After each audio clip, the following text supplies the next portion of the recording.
Welcome back to Connecting the Dots, a series of monthly conversations with Michael Dominguez, President and CEO of Associated Luxury Hotels International.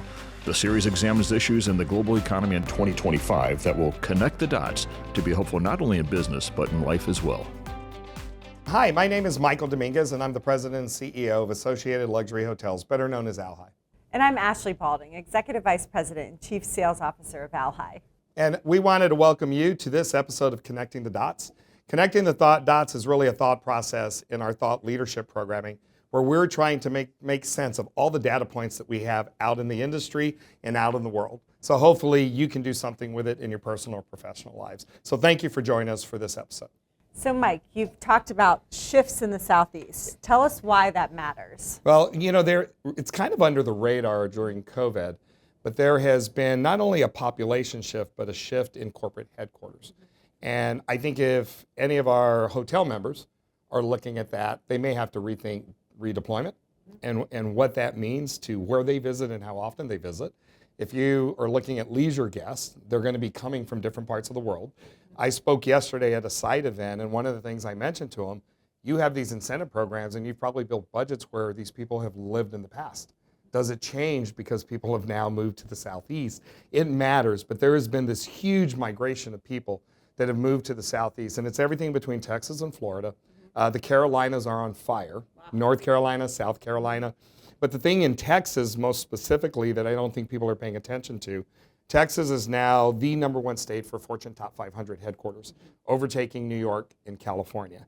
And there's one slide I show in particular where there's all these arrows, and there are all these headquarters coming from across the country into the state of Texas, and specifically Dallas. And I joked yesterday, everybody can stop because the traffic here is bad enough. Yes, don't need any more traffic here in Dallas. So true.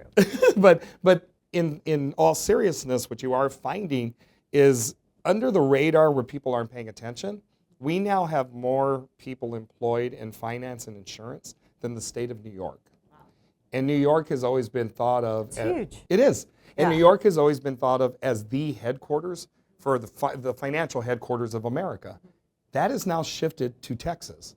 And that is a dynamic shift in how we do business because everybody's now coming through Texas. Is it a coincidence that we're building another terminal at DFW?